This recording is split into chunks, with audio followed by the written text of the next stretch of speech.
Assalamualaikum warahmatullahi wabarakatuh. Kami dari kelompok 8 akan mempresentasikan hasil diskusi kami tentang sistem akuntansi pemerintah daerah dan desa. Sebelumnya izinkan kami dari kelompok 8 untuk memperkenalkan diri. Yang pertama dengan saya sendiri, yaitu Sulistyo Arini dengan NPM 1910104085, dan yang kedua yaitu Dwi Rahmavita Hamida dengan NPM 1910104082, dan yang ketiga yaitu Rizky Fauzi dengan NPM 1910104086. Sistem akuntansi pemerintah daerah.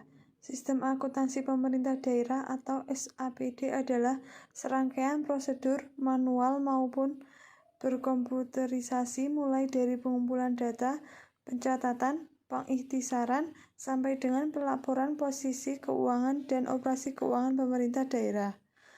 Sistem akuntansi pemerintah daerah terdiri atas dua bagian utama, yaitu yang pertama, sistem akuntansi bendahara umum daerah pada Satuan Kerja Pengelolaan Keuangan Daerah atau SKPKD, dan yang kedua yaitu sistem akuntansi instansi pada Satuan Kerja Perangkat Daerah atau SKPD. Sistem akuntansi BUD.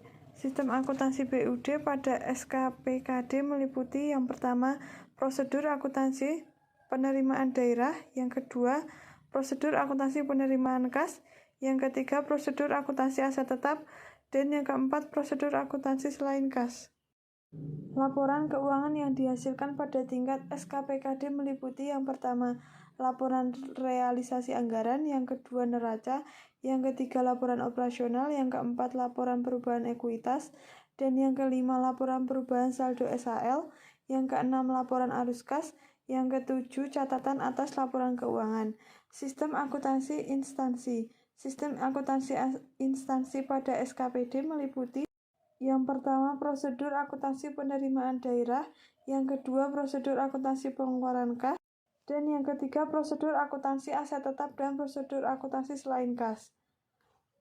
Untuk laporan keuangan yang dihasilkan SKPD meliputi yang pertama, laporan realisasi anggaran, yang kedua neraca, yang ketiga laporan operasional, yang keempat laporan perubahan ekuitas, dan yang kelima catatan atau laporan keuangan. Selanjutnya, sistem akuntansi penerimaan kas. Sistem akuntansi penerimaan kas adalah serangkaian proses mulai pencatatan penggolongan dan peringkasan transaksi dan kejadian keuangan, serta pembayaran keuangan dalam rangka pertanggungjawaban dalam pelaksanaan APBD yang berkenan dengan penerimaan kas pada SKPD dan pada SKPDKD yang dapat dilaksanakan secara manual maupun terkomputerisasi. Pelaksanaan sistem akuntansi penerimaan kas adalah sebagai berikut. 1. Tingkat SKPD dilaksanakan oleh PPK SKPD atau pejabat penata usahaan keuangan 1. Kerja perangkatan daerah atau bendahara penerimaan dan bendahara penerimaan pembantu. Yang kedua, tingkat SKPKD dilaksanakan oleh PPKD atau pejabat pengelolaan keuangan daerah, fungsi akuntansi bendahara penerimaan dan bendahara penerimaan.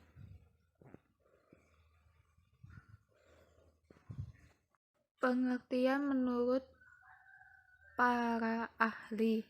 Yang pertama, Sutarjo Kartohadikusumo tahun 1965, desa merupakan kesatuan hukum tempat tinggal suatu masyarakat yang berhak menyelenggarakan rumah tangganya sendiri dan merupakan pemerintah terendah atau di bawah kecamatan. Yang kedua, R. Bintarto tahun 1977, desa adalah perwujudan geografis yang ditimbulkan oleh unsur-unsur fisiografis, sosial, ekonomi, politik, dan kultural setempat dalam hubungan dan pengatur timbal balik dengan daerah lain. Yang ketiga, Paul H. Landis. Desa adalah suatu wilayah yang jumlah penduduknya kurang dari 2.500 jiwa dengan ciri-ciri pergaulan hidup yang saling mengenal antara penduduk, pertalian perasaan yang sama tentang suatu kesukaan dan kebiasaan kegiatan ekonomi yang pada umumnya.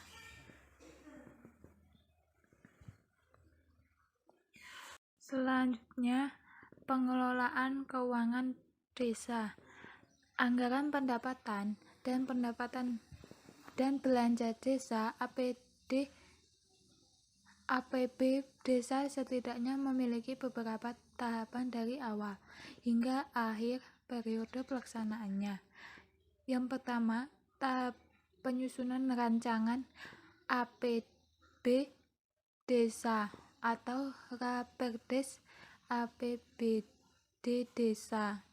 Yang kedua, tahapan penetapan APDB melalui Perdes. Yang ketiga, tahap pelaksanaan APB desa. Yang keempat, tahap perubahan APB desa atau APB desa perubahan. Yang terakhir, tahap pelaporan pertanggungjawaban APB desa.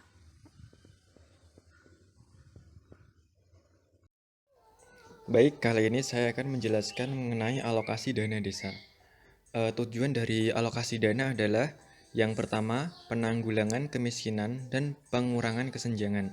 Yang kedua, peningkatan perencanaan dan penganggaran pembangunan di tingkat desa dan pemberdayaan masyarakat. Yang ketiga, peningkatan infrastruktur pedesaan.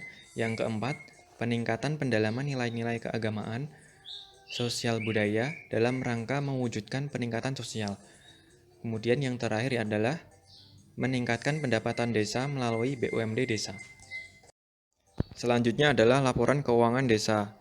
Laporan realisasi anggaran atau APBD desa yang kemudian turut serta dilampirkan adalah poin pertama, buku kas umum desa. Poin kedua, buku kas pembantu perincian objek pengeluaran. Poin ketiga, buku kas harian pembantu. Poin keempat, laporan realisasi penerimaan ADD. Dan poin terakhir yaitu laporan realisasi belanja ADD.